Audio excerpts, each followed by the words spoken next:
தேவனுடைய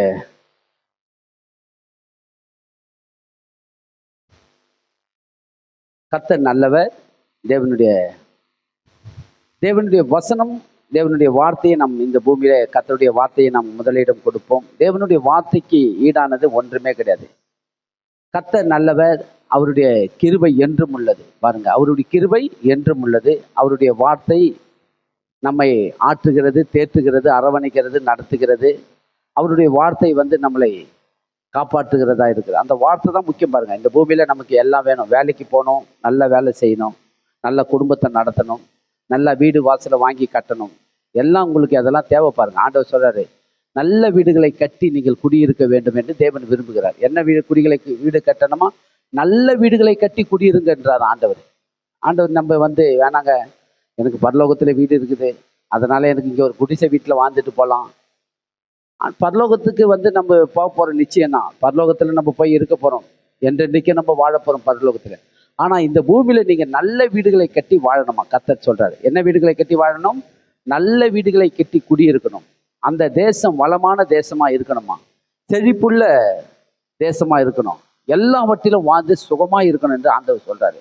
பிரியமானவனே, உன் ஆத்துமா வாழ்வது போல எல்லாவற்றிலும் வாழ்ந்து நீங்கள் சுகமாக இருக்கணும். கர்த்தர் ரொம்ப ரொம்ப உங்கள் மேலே ரொம்ப ஆண்டவர் எப்படிப்பட்டவராக இருக்கிறார்னா, எப்போதும் உங்களுடைய நினைவாக தான் இருக்கிறார். கர்த்தர் எப்போதும் நம்ம நினைக்கிறாரா, நம்மளை ஆசீர்வதிக்கிறார். அப்போ நீங்கள் என்ன பண்ணணும்னா, அவருக்கு முதலிடம் கொடுக்கணும். யாருக்கு முதலிடம் கொடுக்கணும்? தேவனுக்கு நம்ம முதலிடம் கொடுத்து பாருங்க. ஆண்டவர் சார், இவைகள் எல்லாம் உங்களுக்கு கூட கொடுக்குறேன்றாரு. எல்லாம் கூட கொடுப்பார்.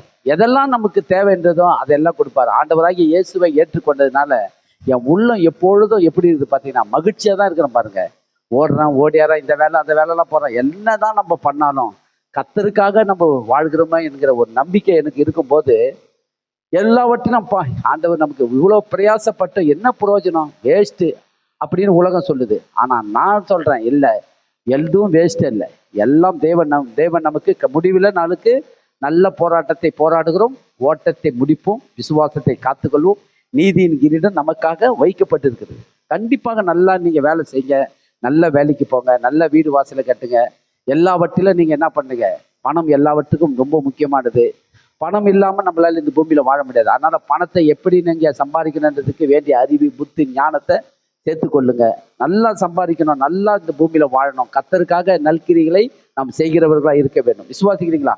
அப்போ தேவன் எவ்வளோ நல்லவர் என்பதை நான் உங்களுக்கு எடுத்துக்காட்ட விரும்புகிறேன். தேவன் போன வாரம் நம்ம கிருபை குறித்து பார்த்தீங்கன்னா, தொடர்ந்து அந்த கிருபை குறித்தே பார்ப்போம். தாவீது என்கிற மனுஷனை கண்டு நம்ம பார்த்தோம். தாவீது சாதாரண ஒரு ஆடு மேய்க்கிற மனுஷன். அந்த ஆடு மேய்க்கிற மனுஷனை தேவன் என்ன பண்ணாரு?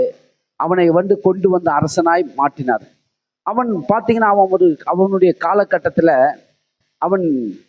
அவனுடைய அந்த ராஜா என்கிற அந்தஸ்தை பெறுகிற வரைக்கும் சவுல் என்கிற ராஜா அவனை விரட்டி அவனை துன்பப்படுத்தி அவனை எப்படியாவது அவன் பிராணனை அழிக்க வேண்டும் என்று எத்தனம் கட்டி கொண்டு இருந்தான். பாருங்க, என்னென்னமோ முயற்சி பண்ணான். இராணுவத்தெல்லாம் கூட்டிக்கிட்டு போயிட்டு விரட்டி அடிக்கிறான் பாருங்க. ஆனா அவனை தொட முடியல. பாருங்க, ஏன் தொட முடியல? என்ன காரணம்? வானத்தையும் பூமியை உண்டாக்கின தேவனாகிய கர்த்தர் அவனோடு இருக்கிறார் என்பதை அவன் அறியாம இருந்தான்.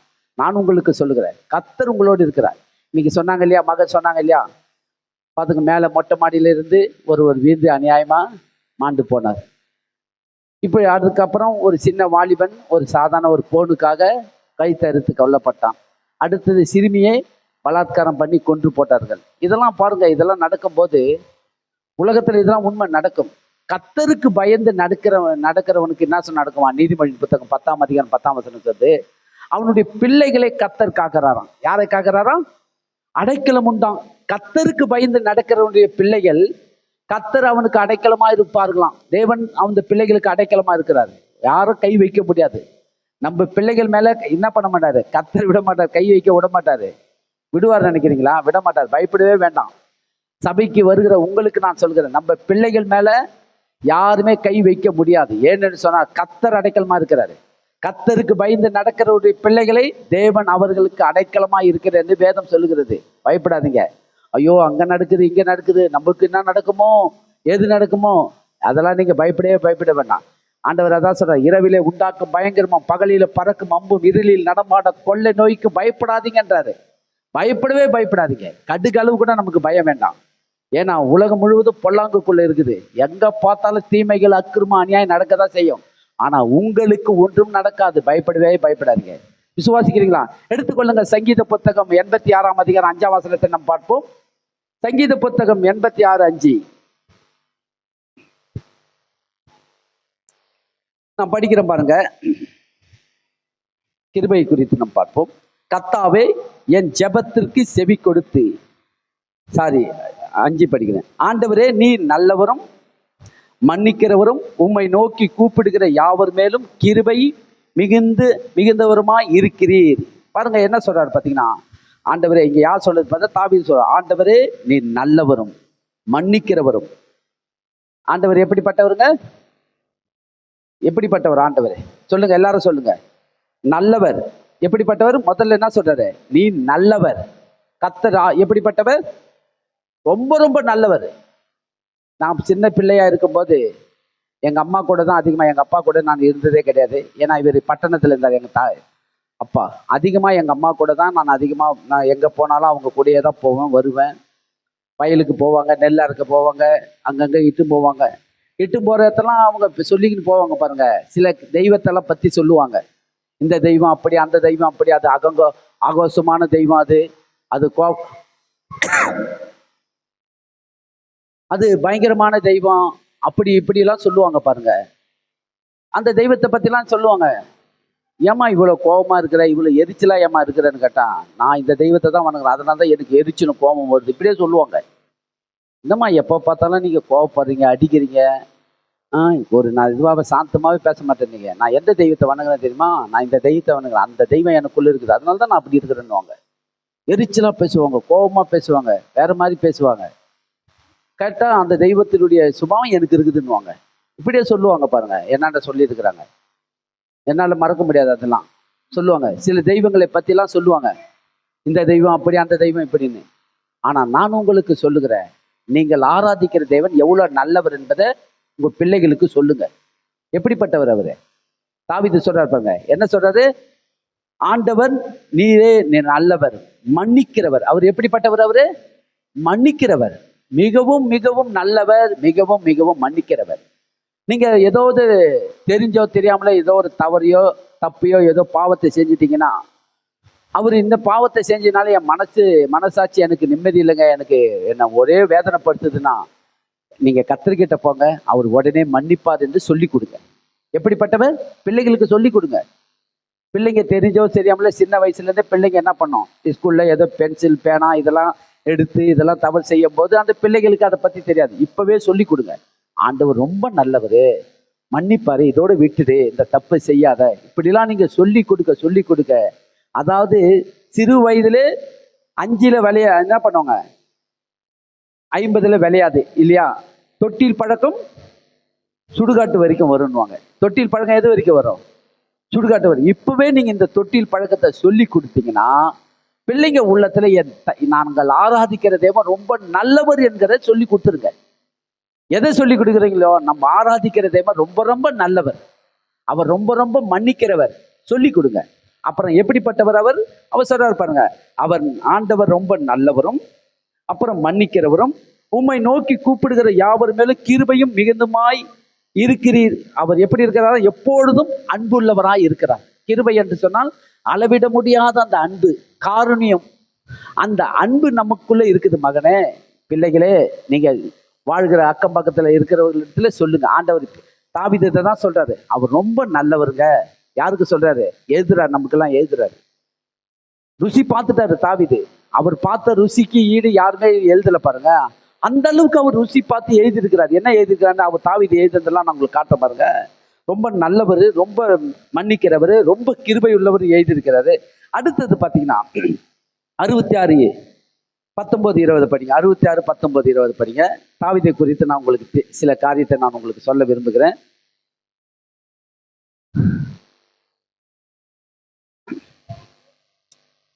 படிங்க. வேணா மைக் எடுத்துங்க. மைக் வேணுமா? சரி, பாருங்க. சங்கீதம் புத்தகம் 66:19 படிங்க. எப்படி கொடுப்பாரு? மெய்யாய் தேவன் எனக்கு பாருங்க, இங்க தான் சொல்றாரு, சொல்லி கொடுக்கிறாரு. மெய்யாய் தேவன் எனக்கு செவி கொடுத்தார், என் ஜெபத்தின் சத்தத்தை கேட்டார். அப்புறம் ம் ம் பாருங்க, இங்க சொல்றாரு, மெய்யாய் தேவன் எனக்கு செவி கொடுத்தார். அவரு சூழ்நிலை இக்கட்டான நெருக்கத்தில் வரும்போது, உபத்திரம் வரும்போது, பாடுகள் வரும்போது, பிரச்சனைகள் வரும்போது, நல்ல காரியமா இருந்தாலும் கெட்ட காரியமா இருந்தாலும் தேவனுடைய சமூகத்தில் போய் உட்காருவாரு. உட்கார்ந்து ஜெபம் பண்ணும்போது பதில் கிடைக்காது இல்லை, உடனே பதில் கிடைக்குமா? உண்மையாகவே நான் சொல்லுகிறேன், என்னுடைய வாழ்க்கையில நான் நிறைய காரியத்துல நான் பார்த்துருக்கிறேன். உட்கார்ந்து ஜெபம் பண்ணும்போது ஒரே எனக்குள்ள மனசுல இருமனம் நிலை கொண்டு இருக்கும்போது, நான் தேவனுடைய சமூகத்துல போய் உட்கார்ந்து ஜெபம் பண்ணும்போது, அந்த காரியத்துக்காக விண்ணப்பம் பண்ணும்போது கர்த்தர் உடனே நல்ல ரிசல்ட்டை கொடுப்பாரு. நிறைய காரியத்துல நான் பெற்றிருக்கேன். பாருங்க, நேற்று சனிக்கிழமை வெள்ளிக்கிழமை ஒரு பாஸ்டர் கிட்ட பேசின்னு இருந்தேன். ஒரு பாஸ்டரோடு பேசிட்டு இருக்கும்போது அவர் என்ன பண்ணார் பார்த்தீங்கன்னா, திடீர்னு என்னை கூப்பிட்டு ஒரு காரியத்தை சொன்னார். இந்த ஆலயத்துக்கு எதிராக இந்த காம்பவுண்டு செவுறு போடுறதுக்காக நான் 16 வருஷமா போராடிக்கிட்டு இருக்கிறேன் கர்த்தரோடு. எத்தனை வருஷமா போராடி இருக்கிறேன்னா, 16 வருஷமா அழுது போராடிக்கிட்டு இருக்கிறேன். இன்னும் எனக்கு நல்ல ரிசல்ட் கிடைக்கல. ஒரே எங்களுக்கும் எங்க மனைவிக்கும் ஒரே இதனால சண்டை. இப்படியே சொல்றாரு பாருங்க. எத்தனை வருஷமா தேவன் போராடுறாராம்? 16 வருஷமா போராடுறாராம். ஒரு காம்பவுண்டு செவுறு போடலாமா போடக்கூடாதான்னு சந்தேகத்தில் இருக்கிறாரு. அதாவது ரோடு வரும்னு சொல்லிட்டாங்களாம். இந்த இந்த இந்த இடத்துல 60 அடி ரோடு வருது அப்படின்னு சொல்லிட்டாங்களாம். அதனால 16 வருஷமா நான் அன்னைக்கு சொன்னதுலேருந்து இன்னமும் அவங்க சொன்னது ரோடு வருதுன்னுமா, இன்னும் அடுத்த வாரமே ரோடு வருதா மாதிரி நினச்சிக்கின்னு அவர் என்ன பண்ணுறாரு, இந்த நிப்பாட்டி வச்சிருக்கிற மாதிரி சொல்றாரு. அவர் 16 வருஷமா நான் போராடி இருக்கிறேன், இன்னும் எனக்கு முடிவு கிடைக்கலையா, நல்ல ரிசல்ட் கிடைக்கலாம். அப்போ அவர் எந்த அளவுக்கு தேவனை விசுவாசிக்கிறான்னு கொஞ்சம் யோசித்து பாருங்க. கர்த்தர் உண்மையிலே நான் சொல்றேன், உடனே ரிசல்ட் கொடுக்கிறவர் ஆண்டவர். எதுக்கு தள்ளி போடணுமோ அதுக்கு தள்ளி போற. இப்ப ஆபிரகாமுக்கு 100 வயசுல குழந்தை கொடுக்கணும், அது ஏற்ற நேரத்துல எப்ப கொடுத்தா அவருக்கு கொடுக்கணுமோ அதை ஏற்ற நேரத்துக்கு கொடுத்தார். சில காரியத்துல ஆண்டவர் என்ன பண்ண, இரவும் பகலும் தம்மை நோக்கி கூப்பிடுகிறவர்களுடைய விஷயத்துல தேவன் என்ன பண்றாராம், அதி சீக்கிரத்திலே இரக்கம் செய்வேன் என்று வாக்கு கொடுக்கிறாரு. அப்ப 16 வருஷமா அந்த இன்னும் போராடி இருக்கிறேன், இன்னும் முடிவு கிடைக்கல, நீங்க என்ன சொல்றீங்கன்னு என்ன கேட்கிறாரு.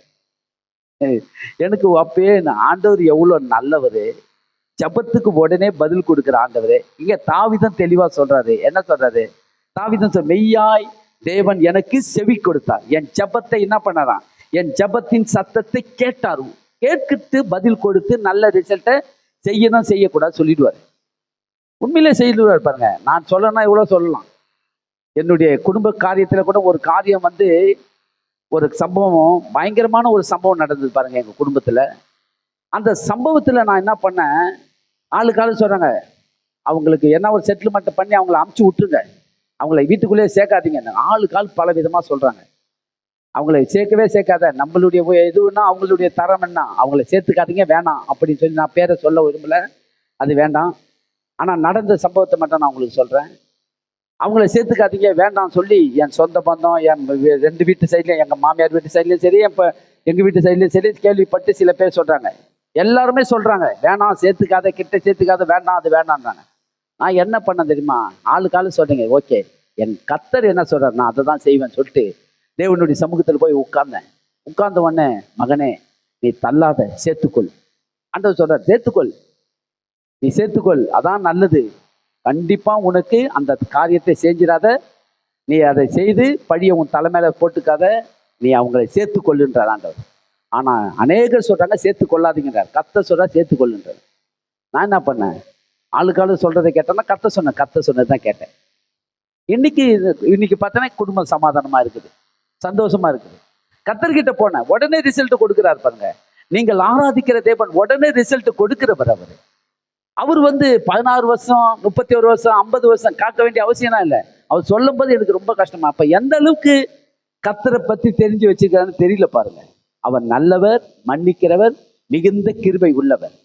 தாவீது சொல்றாரு, என்ன சொல்றாரு, என் ஜெபத்தை தள்ளாமலும் தமது கிருபையை என்னை விட்டு விலகாமலும் இருந்த தேவனுக்கு சோத்திரம் உண்டாவதாக. என் ஜெபத்தை தள்ளலையா, என்னை விட்டு விலகலையா, அப்படிப்பட்ட தேவனுக்கு, அவருடைய கிருபையை கொடுத்து என்னை நடத்தின தேவனுக்கு கோடி கோடி சோத்திரம் என்று சொல்றாரு. தாவீது ருசித்து சொல்றாரு பாருங்க. அடுத்தது என்ன சொல்றாரு பாருங்க, சங்கீத புத்தகம் 103ஆம் சங்கீதத்துக்கு வாங்க. இன்றைக்கு நான் உங்களுக்கு தாவீதை குறித்து சில காரியத்தை சொல்ல விரும்புகிறேன். 103ஆம் சங்கீதத்துல வாங்க. இங்க எவ்வளவு ருசித்து எழுதியிருக்கிறார் பாருங்க. பாருங்க 103ஆம் சங்கீதம் 103ஆம் சங்கீதம் 1ல இருந்து படிங்க. என் ஆத்துமாவே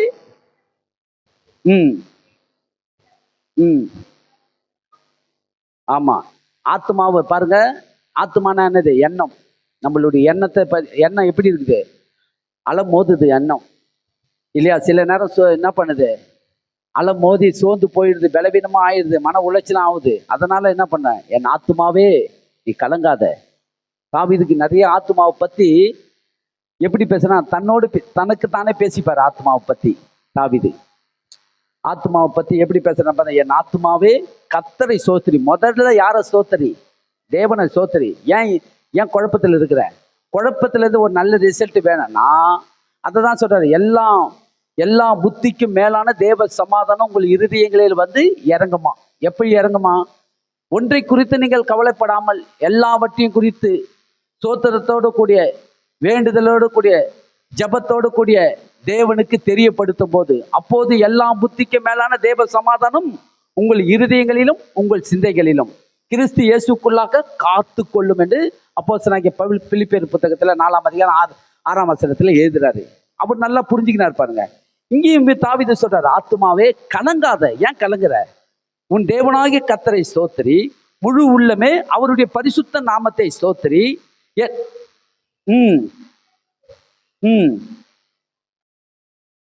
ஆமா, என்ன பண்ணக்கூடாது? மறக்கக்கூடாது. முதல்ல மறக்கிற எண்ணத்தை விட்டுடணும், மறக்காதபடிக்கு. அப்புறம் என்ன பண்ண சொல்றாரு பாருங்க. அவர் சொல்றது பாருங்க. அவர் என்ன பண்ணாராம்? அக்கிரமங்களை எல்லாம் மன்னித்து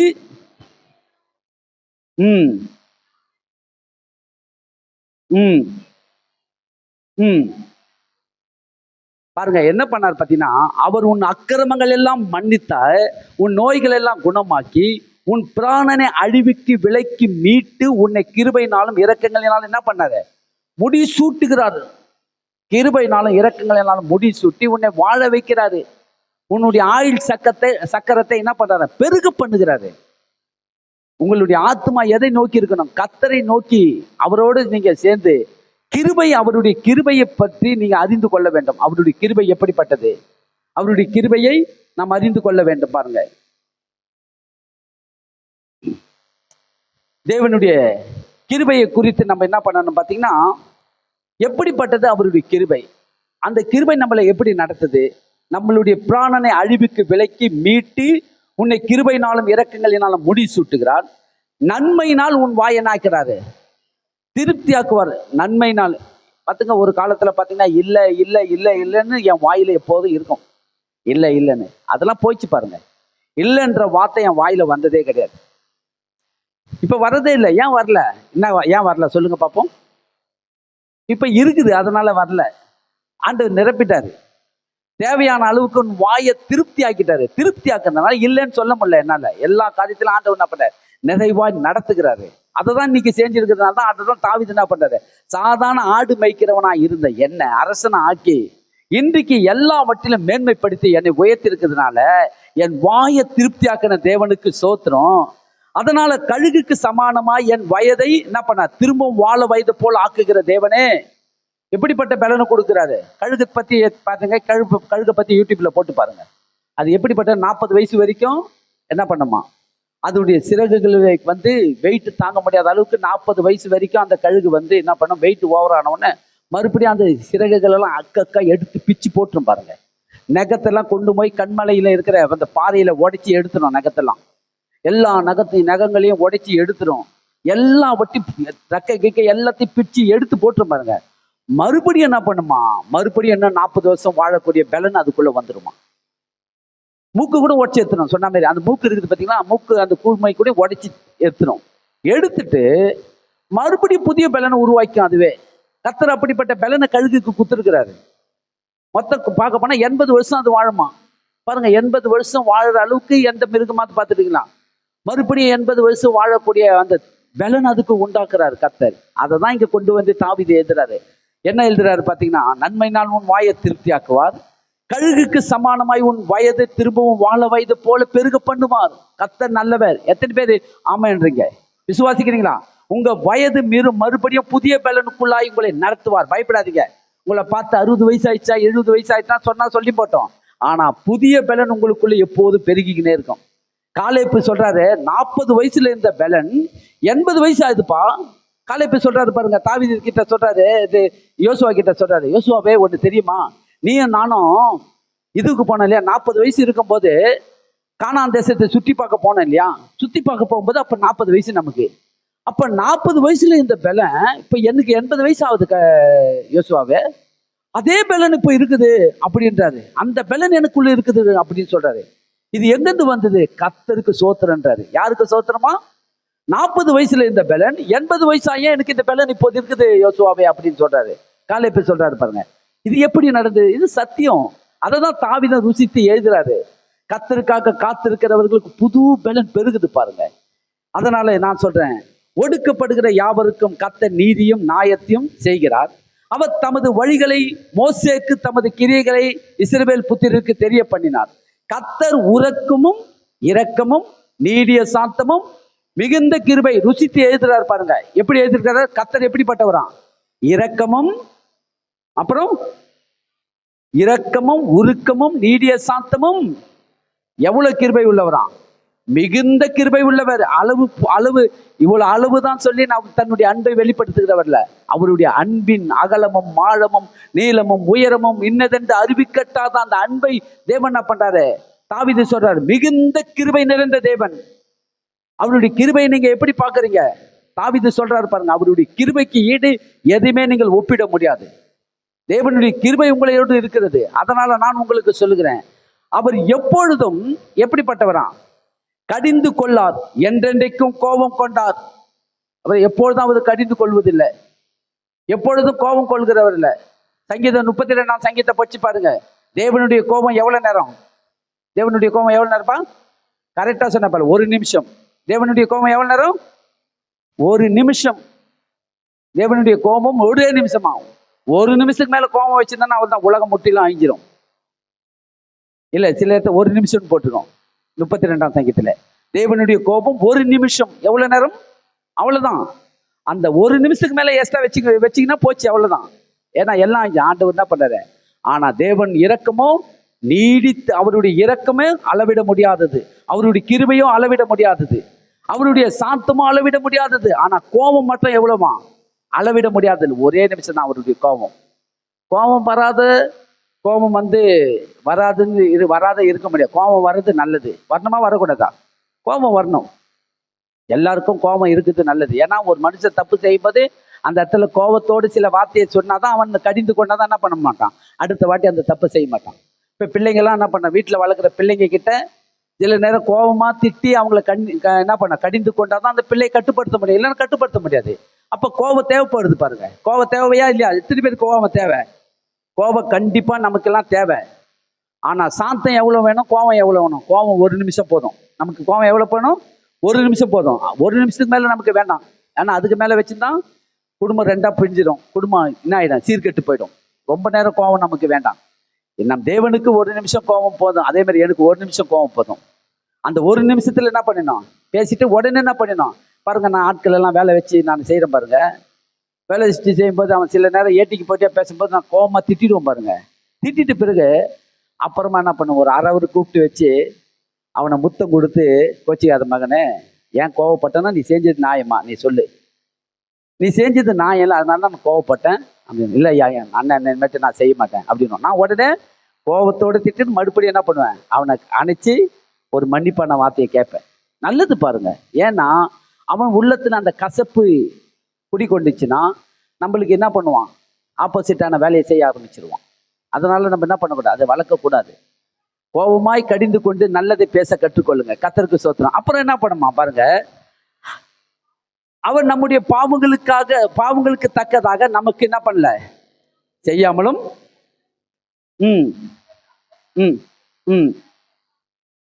ஆமா, நம்மளுடைய பாவங்களுக்காக அவர் என்ன பண்ணல, நம்மளுடைய பாவங்களுக்கு தக்கதாக நமக்கு செய்தார்னா அவ்வளவுதான், நம்ம இருக்கவே முடியாது இந்த பூமியில. நம்மளுடைய பாவங்களுக்கு தக்கதாக அவருக்கு என்ன பனிஷ்மெண்ட் கொடுக்க ஆரம்பிச்சாருன்னா நம்ம யாருமே இந்த இடத்துல என்ன பண்ண முடியாது, உட்கார்ந்து இருக்க முடியாது. ஆனா என்ன பண்ண, நம்ம பாவங்களுக்கு தக்கதாக செய்யாமலும் நம்மளுடைய அக்கிரமங்களுக்கு தக்கதாக நமக்கு சரி கட்டாமலும் இருக்கிறாரு.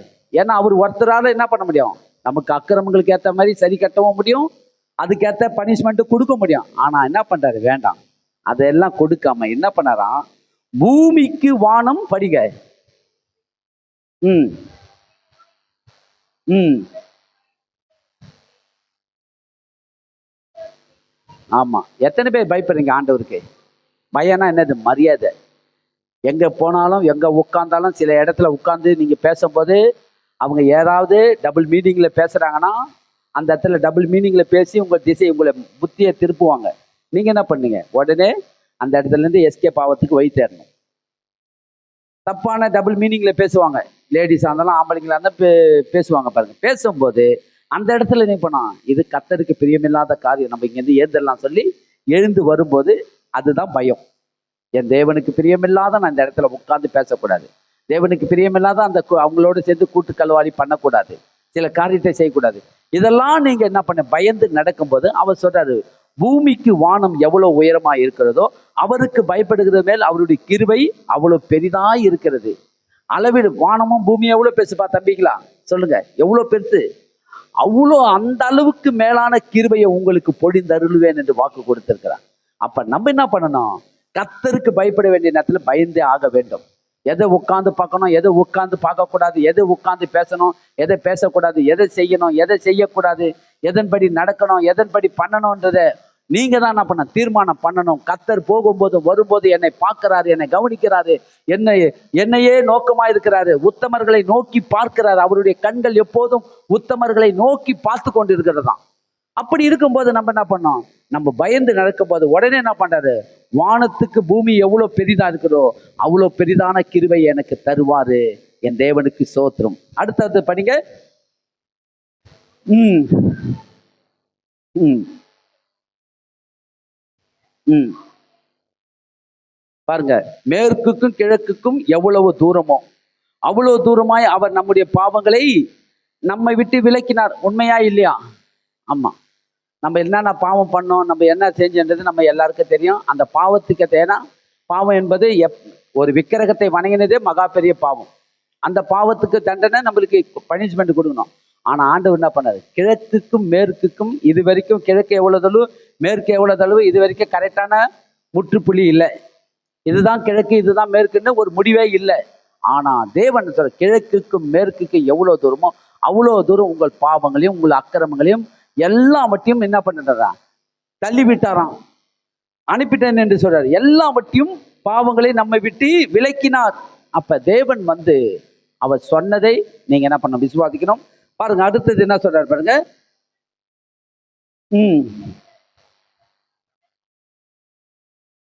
ஆமா, வானத்திலிருந்து உங்களுக்கு இறங்கி வருவாரு. ஒரு பிள்ளை தகப்பன் வந்து பிள்ளைக்கு எப்படி இறங்குவாரு, பிள்ளை கேட்குறான், அப்பா எனக்கு ஒரு முட்டை எனக்கு கொடுப்பான், முட்டையை போட்டு ஆம்லேட்டு போட்டு கொடுப்பான், ஒரு ஆப்பிளாய் போட்டு கொடுப்பான்னு கேட்குறான்னு வச்சுங்க. அப்போ கேட்கும்போது அப்பா என்ன பண்ணுவார், என்ன பண்ண, ஒரு கல் எடுத்து வாயில் அமுக்குவாரா? அப்பா என்ன பண்ணுவார், இந்த உன் கல்லை எடுத்து உன் வாயிலே அமுக்குறேன், உனக்கு ஆம்லேட்டா கேட்குது, ஆம்லேட் ஆப்பாயில் கேட்குதா உனக்கு, ஆப்பாயில் வாயை மூடுறான், உன் வாயை தரான்ட்டு ஒரு கல் வச்சு அமுக்குவாரா? இல்லை பாம்பை வச்சு உள்ளே அனுப்புவாரா? அப்படி அனுப்ப மாட்டாரு. வா மகனே வா, எத்தினு உனக்கு ஒரு ஆப்பாயில் தானே கேட்டேன், வா 4 போட்டு தரேன், வா இப்பவே உனக்கு 4 போட்டு தரேன், தரமா செய்துமா இல்லையா சொல்லுங்க, 4 போட்டு தரேன், வா வா என் பக்கத்துல சிரிக்கிறாங்க. ஏன்னா நம்ம செய்யறோம், நம்ம பிள்ளைகளுக்கு நம்ம இறங்கி அந்த பிள்ளைகளுக்கு நம்ம என்ன பண்றோம், இதெல்லாம் கொடுக்கணும்னு விரும்புறேன். எதை கேட்கறதுங்களோ அதுக்கு கூட தான் கொடுக்குறமே கண்டி குறைவாக கொடுக்கறது இல்லை. அப்படிப்பட்ட ஆண்டவர், உன் பிள்ளை, ஒரு தகப்பன் ஒரு பிள்ளைக்கு இறங்குறதை போல நான் உங்களுக்கு இறங்குவேன், கூட கொடுக்கிறவர் நான் இருக்கிறேன்றாரு. நல்லா கையை தட்டி நம் கர்த்தரை மகிமைப்படுத்துங்க. கூட கொடுக்கிறவர் நம் தகப்பன், தேவன் நம் தகப்பனா இருக்கிறார், அவர் நமக்கு கூட கொடுக்கிறவர், அவர் நம்மோடு இருக்கிறார் என்பதை மறக்காதீங்க. விசுவாசிக்கிறீங்களா? அப்புறம் என்ன சொல்றாரு பாருங்க.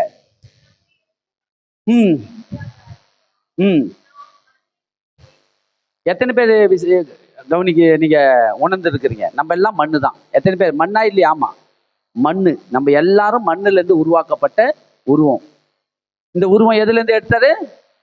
2ஆம் அதிகாரம், ஆதியாகமம் புத்தகம் 2ஆம் அதிகாரத்துல நம்ம எழுதியிருக்கிறார் இல்லையா? 2ஆம் அதிகாரத்தை நீங்க படிச்சு பார்த்தீங்கன்னா, மனுஷனை மண்ணிலிருந்து உருவாக்கினார், மண்ணிலிருந்து உருவாக்கி அவனுக்கு ஜீவ ஆத்மாவை ஊதினார் என்று வேதம் சொல்லுது. அப்ப அதை தான் தாவீது சொல்றாரு. ஆண்டவருக்கு நல்லா தெரியும் இந்த மண்ணுக்கு ஒப்பானது. ஆனா ஆண்டவர் நம்மள மண்ணா பார்க்கல, நம்மள என்னவா பார்க்கிறாரு? அவருடைய சாயலாகவும் அவருடைய ரூபத்தின்படி சிருஷ்டிக்கப்பட்டவராய் நம்மளை பார்க்கிறாரு. அதான் தாவீது உணர்ந்து எழுதுறாரு பாருங்க. நம்முடைய உருவம் மண்ணு, நம்முடைய உருவம் இன்னதென்று அவர் அறிவார், நாம் மண்ணு என்று நினைவு கூறுவார். ஆனாலும் மனுஷனுடைய நாட்கள் புல்லுக்கு ஒப்பாய் இருக்கிறது. நம்மளுடைய நாட்கள் எதுக்கு ஒப்பா இருக்குது? புல்லு தெரியல, கொஞ்சோண்டு மழை பெஞ்சோன்னு புல்லு முளைச்சிடும் பாருங்க. அடுத்த நாள் வெயில் ஏறின உடனே புல்லு வாடி போயிடும். வெயில் உடனே வரட்டும், புல்லு உடனே வாடி போயிடும். அதுக்கு ஒப்பானவங்க நம்ம எல்லாரும். ஆனாலும் அவர் எப்படி பார்க்கறாரு? புல்லுக்கு ஒப்பாகவும் நம்மளை பார்க்கல. எப்படி பார்க்கறாருன்னு சொல்றாரு பாருங்க. வெளியே புஷ்பத்தை போல பூக்கிறார்கள், காற்று அதன் மேல் வீசின உடனே அது இல்லாமல் போயிடு, அது இருந்த இடமும் இனி அது அறியவில்லை. கர்த்தருடைய கிருபையோ அவருக்கு பயந்திருக்கிறவர் மேலும் அவருடைய நீதி அவர்கள் பிள்ளைகளுடைய பிள்ளைகள் மேலும் அனாதியா என்றென்றைக்கும் உள்ளது. விசுவாசிக்கிறீங்களா? அவருடைய கிருபை எப்படிப்பட்டதா இருக்குது? தேவனுக்கு பயந்து நடக்கிறவர்களை தேவன் என்ன பண்ண மேன்மைப்படுத்துகிறார். தேவன் தம்முடைய உடன்படிக்கை வார்த்தைகளை கொண்டு வந்து இந்த மண்பாண்டத்துக்குள்ளே நம்மளுக்குள்ள வைத்து இதை பொக்கிஷமாய் தேவன் பண்றாரு. அந்த பொக்கிஷத்தை நமக்குள்ள வச்சிருக்கிறாரு. இப்ப நீங்களும் நானும் என்னவா இருக்கிறோம்? உடன்படிக்கை பெட்டியா இருக்கிறோம். நம்ம என்னவா இருக்கிறோம்? உடன்படிக்கை பெட்டி எங்கெல்லாம் போச்சு அங்கெல்லாம் ஆச்சு, அற்புதம் நடந்தது. உடன்படிக்கை பெட்டி போகிற இடத்துலலாம் கர்த்தர் என்ன பண்ணார்? கூட இருக்கிறார். அப்ப நீங்க உடன்படிக்கை பெட்டியா இருக்கிறீங்க. எங்கெல்லாம் போறீங்களோ அங்கெல்லாம் கர்த்தர் உங்க கூட வருவார். விசுவாசிக்கிறீங்களா? அப்ப இதுக்கு என்ன வேணும் பாத்தீங்கன்னா, 147ஆம் சங்கீதம் ஒரு வசனத்தை படிச்சிருங்க. 147 1 படிங்க, 10 படிங்க. 147 10 படிங்க. அவர் குதிரையின் பலத்தின் பிரியப்படார். அப்புறம்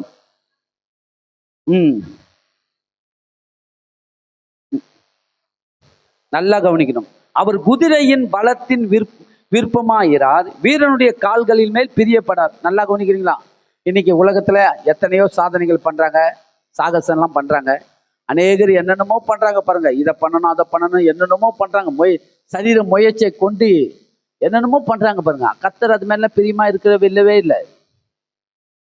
அவங்க அதெல்லாம் பண்ணி இதெல்லாம் சாதனை பண்ணி அவங்க இந்த கப்பு வாங்கலாம் இந்த கப்பு வாங்கலாம் அப்படின்னு சொல்லி இன்னைக்கு அநேக சாதனையாளர்லாம் பண்றாங்க பாருங்க. பண்ணட்டும், ஆண்டவர் விரும்புறாரு. நம்மளும் அதே மாதிரி ஸ்போர்ட்ஸ்ல கலந்து கொண்டு நம்மளும் அதை மாதிரி பண்ணணும் விரும்புறான். ஆனா அதை காட்டிலும் தேவன் என்ன விரும்புறாரு? முதல்ல என்ன கனம் பண்ணியான்னு விரும்புறாரு. நல்லது. இப்ப இன்னைக்கு உலக சாதனை பண்றாங்க.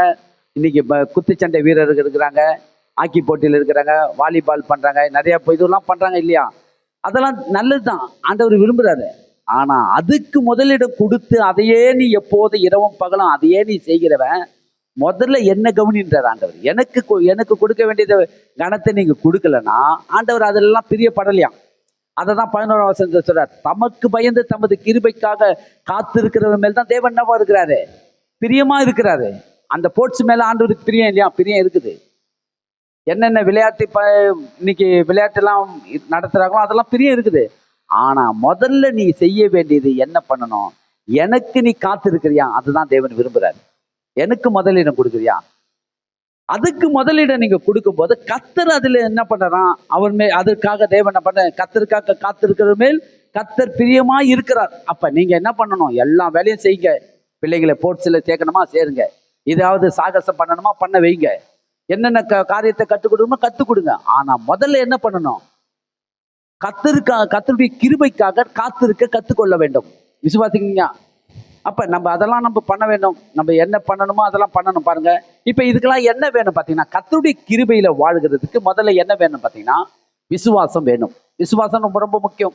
எத்தனை பேர் விசுவாசத்தை நம்புறீங்க? விசுவாசம் தான் முக்கியம்.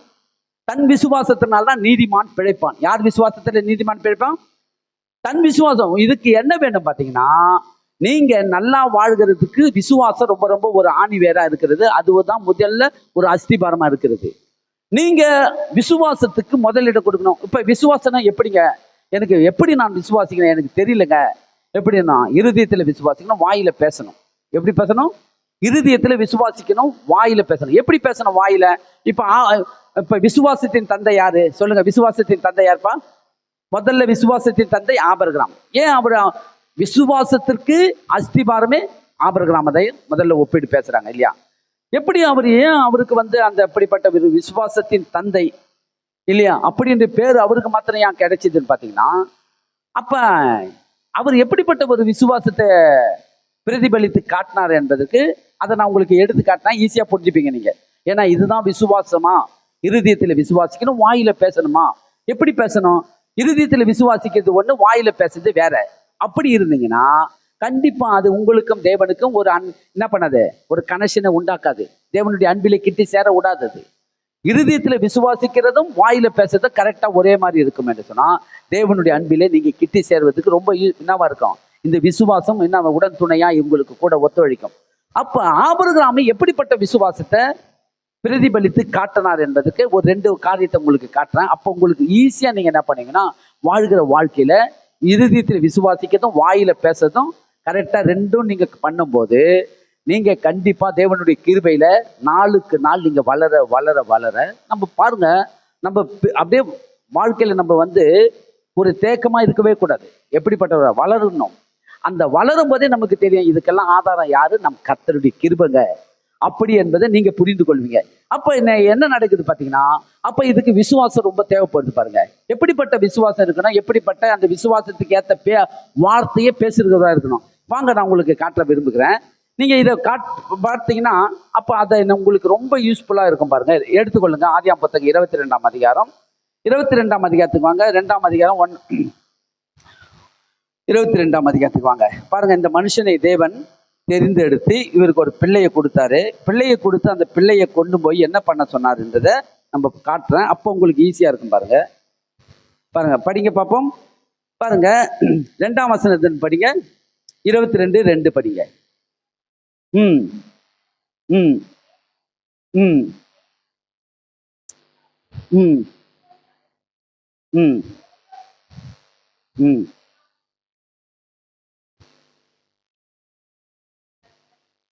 போதும், நிறுத்துங்க. பாருங்க என்ன சொல்றாரு பாத்தீங்கன்னா, அப்பொழுது அவர் உன் புத்திரன். ஒரே புள்ளதான், அந்த ஒரு பிள்ளைய 3 விதமா பேசுறாரு ஆண்டவர். 3 விதமா என்ன பண்றாரு? ஒப்பிட்டு பேசுறாரு. உன் புத்திரன், உன் ஏகசுதன், உன் நேசகுமாரன். புத்திரன் என்றால் என்ன? உன் சொந்த வித்துக்கு பிறந்தவன், அதுக்கு பேர் தான் உன் புத்திரன். உன் ஏகசுதனா எல்லாவற்றுக்கும் சுதந்திரவாளி இவன் ஒருத்தன் தான். அப்பா அவருக்கு சொத்து இருக்குதான்பா, எங்க பார்த்தாலும் சொத்து வாங்கிச்சு. இந்த சொத்துக்கெல்லாம் யாருப்பா அடுத்த தலைமை வாரிசு அப்படின்னு கேட்டான். நம்ம ஈசாக்கு பிறந்திருக்கிறானே, அவன் தான் வாரிசு, அவன் ஒருத்தவன் தான்ப்பா இது எல்லாத்தையும் அனுப்பு. அப்ப அவன் தான் சுதந்திரவாளி. ஏக சுதன் என்று சொன்னால் ஏராளமான சொத்து சேர்த்து வச்சிட்டாரு ஆபிரகாம். அதனால தான் என்ன சொல்ற? உன் புத்திரன், உன் ஏக சுதன். அடுத்தது பார்த்தீங்கன்னா, அளவுக்கு மீறி அவன் மேல அன்பு வச்சுட்டாரு ஆபிரகாம். ஆண்டவர் பார்க்கறாரு எவ்வளவு அன்பு வச்சுட்டாரு. ஏன்னா 100 வயசுல பிறந்துட்டான் இல்லையா? ரொம்ப நாள் குழந்தை இல்லை. வீட்டுல ஏராளமான வேலையாட்கள் இருக்கிறாங்க. எலியேசர் என்கிற ஒருத்தன் இருக்கிறான். அவனை என்ன பண்ண தத்து எடுத்து வளர்த்துக்கிட்டோமான்னு கேட்கிறாரு. ஆபிரகாம் என்ன கேட்கிறாரு? எலியேசர் என்கிற ஒரு மனுஷன் இருக்கிறான், அவனை எடுத்து நான் தத்து எடுத்து வளர்த்துக்கிட்டோமான்னு கேட்கிறாரு ஆபிரகாம் தேவன்கிட்ட. ஆண்டவர் சொல்றாரு, இல்ல இல்ல, உன் கர்ப்ப பிறப்பே உன்னுக்கு ஒரு குமாரனை நான் கொடுப்பேன், உன் சொந்த வித்துனால பிறக்கக்கூடிய ஒரு குமாரன். அதுதான் ஆண்டவர் பிரிச்சு பிரிச்சு பேசுறாரு. என்ன சொல்றாரு? உன்னுடைய புத்திரன், உன் ஏகசுதன், உன் நேசகுமாரன். அளவுக்கு மீறி இவன் மேல அன்பு வச்சுட்டாரு. அன்பை பரிசோதித்து பார்க்கிறாரு. அப்ப ஆண்டவர் சொல்றாரு, ஆபிரகாமே இப்பொழுதே, எப்பொழுது அப்படிதான் எழுதிக்கிட்டு பாருங்க. பாருங்க, நீ இப்பொழுதே அழைத்து கொண்டு. எப்போ அழைத்து கொண்டு? ஆண்டவர் ஒரு வேண்டுதல் செய்தா எவ்வளவு நாள் நம்ம ஒரு வேண்டுதல் பண்ணிப்போம் இல்லையா? வேண்டுதல் பண்ணிக்கின்னு நம்ம இப்போ ஒரு பொருத்தனை பண்ணி, ஆண்டவரே ஒரு வேண்டுதல் பண்ணிக்கிறேன், இந்த வேண்டுதலை நான் கூடிய சீக்கிரம் உங்களுடைய ஆலயத்துக்கு நான் செய்கிறேன் ஆண்டவரே, உங்களுக்கு நான் தகன பலியிடுறேன், நான் அதை பண்ணுறேன் இதை பண்ணுறேன். நம்ம ஒரு வேண்டுதல் பண்ணுவோம். குறிப்பிட்ட நாளில் போய் வேண்டுதல் ஒரு 2 மாசமோ 3 மாசம் கழிச்சு பண்ணோம். ஆண்டவர் இன்னைக்கு சாயங்காலமே, இன்னைக்கே இப்பொழுதே, இன்னைக்கு பேசுறாரு, இன்னைக்கு சாயங்காலமா காலையில பேசுறாரு, நீ இப்பொழுது அழைத்து கொண்டு மோரியா தேசத்துக்கு போ. எங்க யாரை அழைத்து கொண்டு போக சொல்றாரு? உன்னுடைய நேசகுமாரன் இருக்கிறானே, உன் புத்திரன், உன் ஏகசுதன், உன் நேசகுமாரனாகிய ஈசாக்கை இப்பொழுதே, இப்பவே ஆண்டவர் பயங்கரமான ஒரு நிபந்தனை வைக்கிறாரு. இப்பொழுதே மோரியா தேசத்துக்கு போய் அங்கே உனக்கு குறிக்கும் மலையில் ஒன்றின் மேல் அவனை தகன பலியாக பலியிடு என்றார். இப்பயோ அவனை என்ன பண்றத கொண்டு போய் கட்டையை அடுக்கி அவனை ரெண்டா வெட்டி, தலையை வெட்டிவியோ உடலை வெட்டிவியோ, நீ ரெண்டா வெட்டிடணும். வெட்டி அவனை நெருப்பு போட்டு அங்கேயே கொளுத்திடணும். தகன பலியிடணும். அதை போய் இன்னைக்கே போய் பண்ணு, இன்னைக்கே கிளம்பு, நாளைக்கு இன்னைக்கு சொல்றாரு, நாளைக்கு காலையில கிளம்புன்றாரு. இப்ப சொல்லிட்டு நாளைக்கு காலையில கிளம்பு சொல்றாரு. இன்னைக்கு சொல்றாரு, அவனை கொண்டுன்னு போய் மோரியா தேசத்து மேல இருக்க ஒரு மலை மேல போ. அந்த மலையை நான் சொல்றேன், அந்த மலைக்கு மேல போயிட்டு அவனை என்ன பண்ற, தகன பலியிடு. தகன பலினா அவனை கொண்டு போய் கட்டையை அடுக்கி கத்தியால வெட்டி ரெண்டா வெட்டி நெருப்பு போட்டு கொளுத்திடு. இதான் தகன பலி. இப்படி தகன பலி இட வேண்டும் என்று சொன்ன உடனே, இன்னைக்கு சொன்ன உடனே நாளைக்கு காலையிலேயே கிளம்பிட்டாரு. பாருங்க என்ன நடந்தது பாருங்க. ஏன்னா சாதாரண விஷயம் கிடையாது. நம்ம நினைப்போம் என்ன அப்படின்னா ஆபிரகாம் பண்ணிட்டாரு, அவரை போய் விசுவாசத்தின் தந்தைன்னு சொல்றோமே. சாதாரண விஷயம் இல்லைங்க இது, ரொம்ப ரொம்ப பெரிய ஒரு காரியம். ஆபிரகாம் அதிகாலையில எழுந்தாரு. என்ன பண்ணாரு? எத்தனை மணிக்கு எழுந்தாரு? புலம்பல, குறை சொல்லல, எதையுமே சொல்லல. கர்த்தர் சொன்ன உடனே இன்னைக்கு சொன்னாரு. நாளைக்கு காலையில அதிகாலையில எத்தனை மணிக்கு? 4 மணிக்கெல்லாம் எழுந்துட்டார். 4 மணிக்கோ 3 மணிக்கோ அதிகாலையில எழுந்து தன் கழுதையின் மேல சேனத்தை கட்டி, அப்புறம்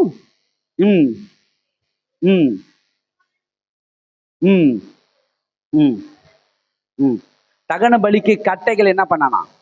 எத்தனை மணிக்கு எழுந்து பிளந்தாரு தெரியல. கட்டையை பொழக்கணும் பாருங்க, கோடாலை வச்சு பிளந்துக்கணும். அதெல்லாம் ரெடி பண்ணிக்கிறாரு. எத்தனை மணிக்கு? நைட்டு பொழந்தாரா? இன்னைக்கு சொன்னாரு நாளைக்கு காலையில கிளம்பணும். கட்டையெல்லாம் பொழந்துட்டாரு, கோடாலி வச்சு பிளந்து ரெடி பண்ணி வச்சிருக்கிறாரு. பாருங்க, கட்டையை பிளந்து அப்படிதான் எழுதிட்டு பாருங்க. 2 பாருங்க, அவன் என்ன பண்ணாராம்? ஈசாக்கையும் கூட்டிக் கொண்டு தகன பலிக்கு கட்டைகளையும் பிளந்து கொண்டு தேவன் தனக்கு குறித்த இடத்துக்கு புறப்பட்டு போனான். கட்டைகள் எல்லாம் ரெடி பண்ணிட்டான், சேனை மேல கழுத மேல கட்டிட்டான். 2 வேலையாட்களை கூட்டுக்கினாங்க. நல்லா கொஞ்சம் யோசித்து பாருங்க. இன்னைக்கு சொன்னாரு நாளைக்கு காலையில அதிகாலையில எழும்புறாரு. அவங்க மனைவி கேட்டிருப்பாங்க, சாரல் எங்கெங்க போறீங்க, இவ்வளவு சீக்கிரம் போறீங்கன்னு. பெண்கள் எப்போதும் வீக்னஸ் இல்லையா, அவங்க கிட்ட கூட சொல்லியிருக்க மாட்டாரு. பிள்ளைய நான் கொண்டு போய் தகன பலி இட போறேன்னு சொல்லியிருப்பான்னு நினைக்கிறீங்க? சொல்லியிருந்தா விட்டுருக்க மாட்டாங்க. அந்த அம்மா விட்டுருப்பாங்களா? ஆண்டவர் சொல்லிட்டாரு, பிள்ளைய தகன பலி கொடுக்க சொல்லிட்டாரு, அதனால நான் கூட்டுக்க யாருக்கிட்டே சொல்லியிருக்க மாட்டாரு. சொல்லி கூட்டுக்குன்னு போறாரு. தகன பலிக்கு 3ஆம் நாளிலே, எத்தனை நாள் ஆச்சு அங்க போய் சேர்றதுக்கு? 3 நாள் ஆச்சு. 3 நாளுமா நடப்பயணமா போறாங்க. கழுது மேலேயும் ஒட்டகத்து மேலேயும் வந்திருப்பாங்கன்னு நினைக்கிறேன். 3ஆம் நாளிலே ஆபிரகாம் தன் கண்களை ஏறெடுத்து பார்த்து தூரத்திலே அந்த இடத்தை கண்டான். கண்டு என்னென்ன நடக்குது பாருங்க. 5ஆம் வசனம் படிமா. ம் ம் ம் ம் ம் ம் ஆமா, இந்த 5ஆம் வசனம் ரொம்ப ரொம்ப முக்கியமான வசனம்.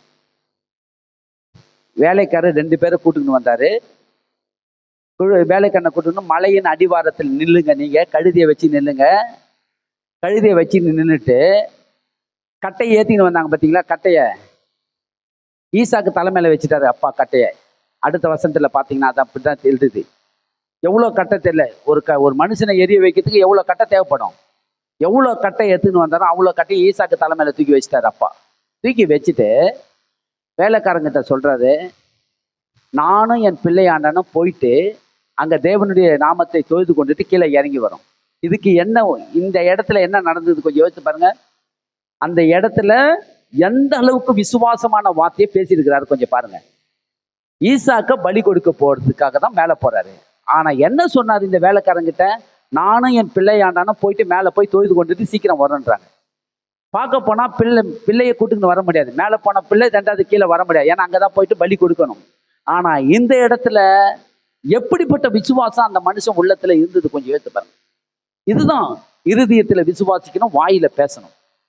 பார்க்க போனா ஈசாக்கு பலி கொடுக்கறதுக்கு இட்டு போறாரு. பலி கொடுத்துட்டு இறங்கி வர முடியாது, வந்தா இவர் மட்டும்தான் வரணும். ஆனா வேலை ஆட்கள் கிட்ட எப்படி சொல்லியிருக்கிறாரு பாருங்க, நானும் என் பிள்ளையாண்டானும் என்ன சொல்ற, நான் இன்னொரு வாட்டி பண்ணி, அப்பொழுது ஆபிரகாம் தன் வேலைக்காரரை நோக்கி, நீங்கள் கழுதையினை நிறுத்தி இங்கே காத்திருங்கள், நானும் பிள்ளையாடனும் அவ்விடம் மட்டும் போய் தொழுது கொண்டு உங்களிடத்துக்கு திரும்பி வருகிறோம். 2 பேருமே வருவோன்றது. 2 பேரும் எப்படிங்க வர முடியும்? கொஞ்சம் யோசித்து பாருங்க. அப்பா பிள்ளையை பலி கொடுக்க மேல போறாரு, 2 பேர் வர முடியும். ஆனா இவன் முழுக்க முழுக்க கர்த்தரை பற்றி நல்லா அறிந்து, என் தேவன் அப்படிப்பட்டவர் அல்ல, என் தேவன் இரக்கம் இல்லாதவர் அல்ல, மன உருக்கம் இல்லாதவர் அல்ல, என் தேவன் கடினமானவர் அல்ல, கண்டிப்பாக என் பிள்ளைய பலி கொடுக்க விட மாட்டாரு. நான் ஆராதிக்கிற தேவனை பத்தி எனக்கு நல்லா தெரியும், நான் இதுவரைக்கும் அவரை நான் ருசி பார்த்திருக்கிறேன். என் தேவன் ஏதோ ஒரு காரியத்துக்காக தான் அழைத்து கொண்டு வர சொல்றாரு. இந்த இடத்துல என் கர்த்தர் கண்டிப்பாக என் பிள்ளையாண்டான் மேல கத்தியை போட விட மாட்டாரு. அதை உள்ளத்திலே விசுவாசித்து இருதயத்திலே இந்த வேலைக்காரர்கிட்ட சொல்றாரு. விசுவாசமான வார்த்தை பேச, இப்படி பேசணும். நீங்க பூமியில வாழ்வது கர்த்தர் கண்டிப்பாக என்ன பண்ணுவாரு, நான் வெற்றியோடு போயிட்டு வரேன்னு சொல்லணும். என்ன சொல்லணும்? நீங்க எந்த காரியத்துக்கு போனாலும் என்ன நடக்குமோ, கொடுக்குமோ கிடைக்காதோ, கொடுப்பானோ கொடுக்க மாட்டோம், கவலைப்படாதீங்க. உங்களுக்காக வெண்கல கதவுகள் திறக்கப்படும், இருப்பு தாப்பால்கள் முறிக்கப்படும், இருளில் இருக்கிற பொக்கிஷத்தை எடுத்து கர்த்தர் கொடுக்க செய்வாரு. நீங்க புறப்பட்டு போங்க. போவாமலே வீட்டை விட்டு கிளம்பாமலே நீங்க கிடைக்காது கிடைக்காது கிடைக்காது சொல்லாதீங்க. கண்டிப்பா கர்த்தர் எனக்காக திறப்பார், அதை செய்வார். நான் போயிட்டு வெற்றியோட இருதயத்துல எப்படிப்பட்ட விசுவாசமான வார்த்தை பேசணும். நீங்க ஒண்ணுமே பண்ணாம நீங்க பேசக்கூடாது. அதுதான் ஆபிரகாம் பண்ண. தேவன் சொன்னது எல்லாத்தையும் கீழ்ப்படிந்து எடுத்துன்னு போறாரு. ஆனா நானும் என் பிள்ளையானு தொழுது கொண்டு திரும்பி வருவோன்றான். இதோட போனா கூட பரவாயில்ல. இன்னொரு சப்ஜெக்ட் நடக்குது பாருங்க. என்ன சப்ஜெக்ட் நடக்குது பாருங்க. 6ஆம் வசனத்தை படிக்கிறேன் பாருங்க. ஆபிரகாம் தகன பலிக்கு யார் மேல வச்சுட்டாங்க? கழுத மேல சுமந்து கொண்டு வந்த கட்டையை தூக்கி இவன் தலை மேல வச்சுட்டு மலை மேல ஏத்திக்கிட்டு போறாரு அப்பா.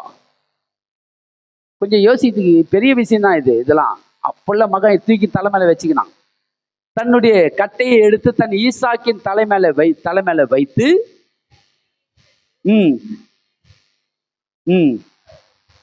கூடி போனார்கள். பாருங்க என்ன பண்ணாரு, பிள்ளையை வெட்டத்துக்கு கத்தியும் எடுத்துக்கினான்.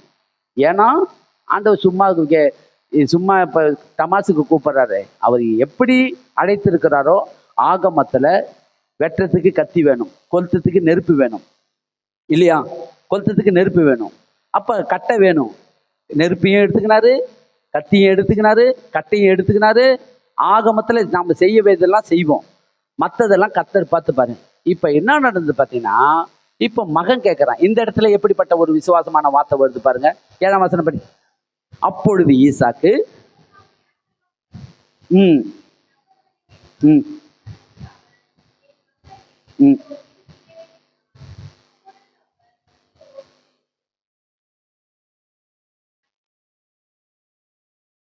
இல்லையா? இந்த இடத்துல அவன் எங்கெங்கெல்லாம் தகன பலி இட்டானா அங்கெல்லாம் ஈசாக்க கூட்டிட்டு போய் தகன பலி இட்டு இருக்கிறாரு. சின்ன வயசுல என்ன பண்றாரு, பழகிட்டாரு. எங்க தகன பலியெல்லாம் ஆண்டவருக்கு பலி கொடுக்குறோமோ அங்கெல்லாம் இந்த போய் ஒரு பலிப்பிடத்துல வச்சு தகன பலி நல்லா என்ன பண்ண, நல்லா கொழுமையான ஆடை கொண்டு போய் கன்றையோ கெடாக்களையோ ஆட்டுக்கட்டியோ கொண்டு போய் தகன பலி இடும்போதுதான் கூட ஈசாக்க வச்சுன்னா செய்வார். அப்ப இதை பார்த்து பார்த்து ஈசாக்கு பழகிட்டாரு. அப்பா செய்வதெல்லாம் தினம் அடிக்கடிக்கு பார்த்துருக்கிறாரு. அப்பா எப்பவுமே பண்ணுவாரு, தகன பலி இடும்போதும் ஆட்டை வச்சு வெட்டுவாரு, காளைகளை வச்சு வெட்டி தகன பலி இடுவாரு. இந்த வாட்டி ஆடையும் காணும், காளையும் காணும், எதையுமே காணும். அப்ப எப்படி அப்பா தகன பலி இடுவாரு? தேவனை தொழுது கொள்வதுக்கு தானே இட்டுன்னு வர்றாரு நம்மள. அப்ப எங்க காணும்னு சொல்லி ஈசாக்குக்கு ஒரு யோசனை வந்தது. அப்பா நீங்க அது எல்லாம் எடுத்துக்கினீங்கப்பா, நெருப்பு எடுத்துக்கினீங்க, கட்டை எடுத்துக்கினீங்க, கத்தி எடுத்துக்கினீங்க, மெயினான ஐட்டத்தை காணுமேப்பா, எங்கப்பான்னு கேட்டாரு. என்ன பண்ணுங்க மகனே, ஆண்டவர் எவ்வளவு பொல்லாதவர், கொஞ்சம் யோசித்து பாருப்பா. பொல்லாத ஆண்டவரை நான் தெரிஞ்சோ தெரியாமல நான் வணங்க ஆரம்பிச்சிட்டேன். 100 வயசுல ஒரு பிள்ளைய கொடுத்துட்டு இப்ப கடைசியில உன்னை பலி கொடுக்க சொல்லிட்டாரு. மகனே உன்னைதான் பலி கொடுக்கறதுக்கு நான் எடுத்துக்கிட்டு போறேன், வா மகனே அப்படின்னு நான் சொன்னாரு. பாருங்க எப்படிப்பட்ட ஒரு விசுவாசத்தின் தகப்பன் என்பதை இந்த இடத்துல நம்ம எல்லாரும் அறிஞ்சிக்கணும்.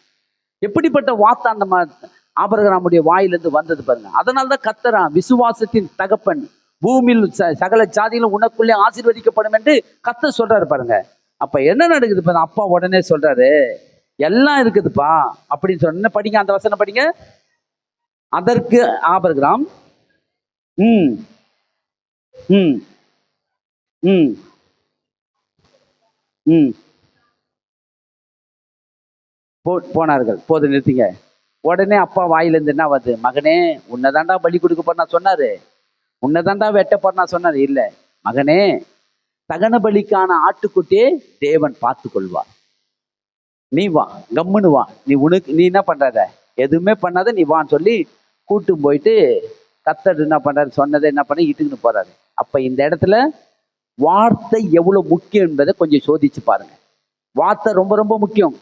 நீங்க பேசுகிற வார்த்தையை வைத்துதான் உங்களுக்கு அவனவன் வாயின் பலனால் அவனவன் நன்மையை புசிப்பான். உங்க வாயில தான் இருக்குது. இருதயத்துல விசுவாசிக்கிறது ஒண்ணு, வாயில பேசுறது ஒண்ணு இருக்கக்கூடாது. ஆபிரகாம் எப்படி விசுவாசித்து எப்படி பேசினார்ன்றதை பாருங்க. நானும் என் பிள்ளையாண்டானும் போயிட்டு மேலே போயிட்டு தொழுது கொண்டு நாங்கள் திரும்பி வருகிறோம், நீங்கள் இங்கே இருங்கன்றாரு. கழுதியை நீங்க காத்துக்கணும், இங்கே இருங்க.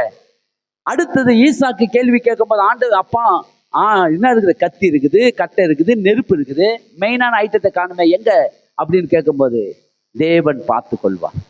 மகனே, தகன பலிக்கான ஆட்டுக்குட்டியை தேவன் பார்த்து கொள்வார். அப்படிதான் எவ்வளவுக்கு எவ்வளவு நீங்க பேலன்ஸா பேசுறீங்க, எவ்வளவுக்கு எவ்வளவு விசுவாசமான வார்த்தையை பேசுறீங்களோ அந்த அளவுக்கு நீங்களும் தேவனுக்குள்ள உங்களுக்குள்ள இருக்கிற அந்த உறவுகள் பெருகி கொண்டே இருக்கும். அந்த கிருபையும் வளரும். தேவனுக்குள்ள இருக்கிற அந்த விசுவாசமும் உங்களுக்குள்ள என்ன ஆகும், ஐக்கியமாவும். கத்தரோடு நீங்க வளர்றதுக்கு விசுவாசம் ரொம்ப ரொம்ப முக்கியமா இருக்கிறது. விசுவாசம் உங்களுக்குள்ள பெருகும் என்று சொன்னால் தேவனுடைய கிருபை உங்களை விட்டு விலகவே விலகாது. விசுவாசிக்கிறீங்களா? அப்ப இந்த இடத்துல ஆபிரகாம் செய்தது நம்ம கண்ணால பார்த்தோம். ஆபிரகாம் எல்லாவற்றுக்கும் என்னவா இருக்கிறாரு, விசுவாசத்தின் தகப்பன் ஆபிரகாம். சொல்லுங்க பாப்போம். ஆமா, அவருடைய பிள்ளைகள் நம்ம. அப்ப நீங்க என்ன பண்ணணும், கிருபையில வாழணும், விசுவாசத்துல உறுதியா இருக்கணும். வாயில பேசுற வார்த்தை எப்படிப்பட்டதா, கட்டி எழுப்புகிறதா இருக்கணும், இடிக்கிறதா இருக்கக்கூடாது. இந்த இடத்துல என்ன பண்ணணும், ஆபிரகாம் ஒரே வார்த்தை, மகனே உன்னதாண்டா வெட்ட போற சொன்னா அங்க இடிஞ்சு போயிட்டு இருக்கோம். கர்த்தருடைய காரியம் நடந்திருக்குமா? அந்த இடத்துல இப்படிப்பட்ட ஒரு விசுவாசத்தை வெளிப்படுத்திட்டு இருக்க முடியாது. விசுவாசம் இந்த இடத்துல வெளிப்பட வேண்டும் என்று சொன்னால் அப்ப ஆபிரகாமுடைய வாயிலிருந்து வந்த வார்த்தை இடிக்கிறதா இல்லை, கட்டுகிறதா இருந்தது. அந்த கட்டப்பட்ட வார்த்தை தான் இன்னைக்கு எல்லா சபைகளிலும் எடுத்து இன்னைக்கு பேசுறோம். அதே அந்த இடத்துல ஆபிரகாம் மகனே உன்னதாண்டா வெட்ட போறேன் இப்படிப்பட்ட ஆண்டவர் சொன்னா அப்ப விசுவாசத்தை தகப்பன் என்கிற பேர் அவருக்கு வந்திருக்குமா? கொஞ்சம் யோசித்து பாருங்க. கர்த்தர் எல்லாம் பார்த்து கொள்வார். நாங்கள் போய் தொழுது கொண்டு வருகிறோம். அப்ப நான் உங்களுக்கு சொல்லுகிறேன், உங்களுடைய வாயில எப்படி இருக்கணும், இருதயத்துல விசுவாசிக்கணும், சொல்லுங்க, வாயில பேசணும். அப்ப தேவனுடைய கிருபை உங்களுக்கு எப்பொழுதும். கர்த்தர் நீங்க ஜெபம் பண்ணா கேட்பாரா, கேட்க மாட்டாரா? எத்தனை வருஷம் காத்துக்கணும்? 16 வருஷம் காத்துக்கணுமா? சொல்லுங்க. 16 நிமிஷம் கூட நீங்க காக்க வேணாம், உடனே நல்ல ரிசல்ட் கொடுப்பாரு. உண்மையிலே நல்ல ரிசல்ட்டை கொடுப்பாரு. எவ்வளோ காரியத்துல ஒரு பத்திரம் பேப்பர் நான் தொலைச்சிட்டேன், படாத பாடுபட்டேன், தேவனுடைய சமூகத்துல உட்கார்ந்தேன். ஆண்டவரே இந்த பேப்பரை தொலைச்சிட்டு நான் இதனால என் மன உளைச்சலா இருக்கிற ஆண்டவரே அப்படி சொன்னேன். ஆண்டவர் உடனே ஒரு ஆலோசனை கொடுத்தார். நீ எங்கேயும் போவத, ஸ்ட்ரெயிட்டா ரிஜிஸ்டர் ஆஃபீஸில் போய் ரிஜிஸ்டர் போய் பேசு. இந்த பேப்பர் மிஸ் ஆயிடுச்சுங்க, இதை வச்சு இந்த காரியத்தை செய்ய முடியுமான்னு போய் கேளு, அவர் உனக்கு ஆலோசனை தருவார். அவர்தே மாதிரி நான் ஞாயிற்றுக்கிழமை உட்காந்து ஜெபம் பண்ணேன். திங்கக்கிழமை காலையில் ஆண்டவர் போக சொன்னாரு. போய் ரிஜிஸ்டர் போய் பார்த்தேன். போயிட்டு இந்த ஜெராக்ஸ் எடுத்து போய் காமிச்ச உடனே பண்ணலாம் தம்பி, ஏன் நீ இப்போ இது கஷ்டப்படுற, இதெல்லாம் ஒன்றும் பெரிய ஈஸி, நீ இதுடைய பணத்தெல்லாம் செலுத்திட்டியான்னு கேட்டார். எப்பயோ கட்டிட்டேன். இப்போ கட்டிட்டேன்றதுக்கு அவங்க சாட்சி சொல்லுவாங்களா? சொல்லுவாங்க. அப்போ நான் இன்னைக்கே பண்ணிட்டுன்ட்டாரு. நான் இது தெரியாம என்னங்கெங்கயோ போய் அலைஞ்சி அதை போலீஸ் ஸ்டேஷனுக்கு போய் அட்வொகேட்டை பார்த்து அவங்கள பார்த்து இவங்கள பார்த்து அங்கே போனால் அவர் சொல்றாரு, நீ போய் போலீஸ் ஸ்டேஷன் போய் ஒரு எஃப்ஐஆர் காப்பி வாங்கிடுவான், இதை கொண்டு போய் பேப்பரில் விளம்பரம் கொடுக்கணும், இதை விளம்பரம் கொடுத்து அடுத்தது 6 மாதம் 1 வருஷம் ஆகும், அப்படி இப்படிலாம் ஆளுக்கால் பல ஆலோசனை சொன்னாங்க. ஆனால் தேவ சமூகத்தில் உட்கார்ந்த நல்ல ஆலோசனை சொன்னார் ஆண்டவர். போய் ரிஜிஸ்டர் போய் பாரு, வேற யாரையும் பார்க்காதுன்னார் ஆண்டவர். தேவன் நல்லவர் பாருங்க. நான் உங்களுக்கு சொல்றேன், 16 வருஷம் 20 வருஷம் நீங்க ஜெபம் பண்ண உடனே உங்களுக்கு நல்ல ரிசல்ட்டை கொடுக்கிறவங்க கூட இருக்கிறார். பயப்படாதீங்க. கர்த்தருடைய கிருபை எப்பொழுதும் கர்த்தருக்கு பயந்து இருக்கிறவர்களுக்கு சூழ்ந்து கொள்ளும். விசுவாசிக்கிறீங்களா? தேவன் நல்லவர், எல்லாவற்றிலும் நமக்கு உதவி செய்கிறவர். இரவும் பகலும் அவரை நோக்கி கூப்பிடுகிற ஒரு விஷயத்திலே உடனே அவர் என்ன பண்றாரு, நீதியை செய்வாராம். உடனே நீதியை செய்கிற தேவன். அதனால நான் உங்களுக்கு சொல்லுகிறேன், கர்த்தரை எப்பொழுதும் அவருடைய கிருபைக்காக காத்திருங்க. அவருக்குள்ள இன்னும் அதிகமா விசுவாசத்துல வளருங்க. கர்த்தர் உங்களை ஆசீர்வதிப்பாராங்க. நாம் எல்லாரும் ஏந்திருப்போம். தேவன் நல்லவர். நன்றி தகப்பனே, நன்றியோடு மை சோத்தரிக்கிறோம். அன்பின் பிதாவே, இயேசுவின் நாமத்தில் ஆண்டவரே, உமக்கு கோடி சோத்திரம் கர்த்தாவே. உங்களுடைய சமூகத்தில் எங்களை தாழ்த்துகிறோம், அர்ப்பணிக்கிறோம், ஒப்பு கொடுக்கிறோம், முழுமையாய் தருகிறோம். என் தேவன் தாமே இந்த நாளிலே ஆண்டவரே, உங்களுடைய கிருபையை குறித்தும் உங்களுடைய விசுவாசத்தை குறித்தும் நாங்கள் பார்த்தோம் அப்பா. எத்தனை நல்ல ஆண்டவரப்பா, உம்மை போல் யார் உண்டு ராஜா. என் தேவன் எங்களை ஆண்டவரை ஆதரிக்கிறவர், எங்களை தாங்குகிறவர், ஏந்துகிறவர், சுமக்குகிறவர், எல்லாவற்றிலும் கூட இருந்து நடத்துகிற தேவன் ஆண்டவரே. தாவீதை குறித்து பார்த்தோம், ஆபிரகாமை குறித்து பார்த்தோம் அப்பா. என் தேவனே, இதற்கெல்லாம் ஆதாரம் நீங்க தான் ஆண்டவரே. நாங்கள் இந்த பூமியில வாழ்கிறதை குறித்து கொஞ்சம் கூட நாங்கள் व्यसனப்படலப்பா. நாங்கள் இந்த பூமியில நன்றாய் இருப்போம். நன்மை கிருபை எங்கள் வாழ்விலே தொடரும். கர்த்தருடைய கிருபை எப்பொழுதும் எங்களோடு இருக்கும். கர்த்தருடைய வீட்டிலே நாங்கள் நீடித்த நாட்களாய் நிலைத்திருப்போம் என்பதை நாங்கள் விசுவாசிக்கிறோம் ஆண்டவரே. நல்ல போராட்டத்தை நாங்கள் போராடுகிறோம். ஓட்டத்தை நாங்கள் கண்டிப்பாக முடிப்போம். விசுவாசத்தை காத்துக்கொள்வோம். நீதியின் கிரீடம் எங்களுக்காக வைக்கப்பட்டதை நாங்கள் ஏற்ற நாளிலே அதை பெற்றுக்கொள்வோம். கர்த்தர் எங்களுக்காக அதை தருவீர் என்பதை நாங்கள் விசுவாசிக்கிறோம் அப்பா. என் சபை மக்களை ஆசீர்வதிங்க, வழி நடத்துங்க. இயேசுவின் நாமத்தில் வேண்டிக் கொள்கிறோம், என் ஜீவனுள்ள நல்ல பிதாவே, ஆமென். என் ஆத்துமாவே கர்த்தரை ஸ்தோத்திரி, என் முழு உள்ளமே பரிசுத்த நாமத்தை ஸ்தோத்திரி. என் ஆத்துமாவே கர்த்தரை ஸ்தோத்திரி. கர்த்தர் செய்த சகல உபகாரங்களை மறவாதே. கர்த்தராகிய இயேசு கிறிஸ்துவின் கிருபையும் பிதாவாகிய தேவனுடைய அன்பும் பரிசுத்த ஆவியானுடைய ஐக்கியமும் சமாதானம் சந்தோஷம் நம் சபையார் அனைவரோடு கூட இருப்பாராக. ஆமென். கர்த்தருக்கு பயந்தவர்கள் மேல் கிருபை சூழ்ந்து கொள்ளும் என்று சொல்லுங்க.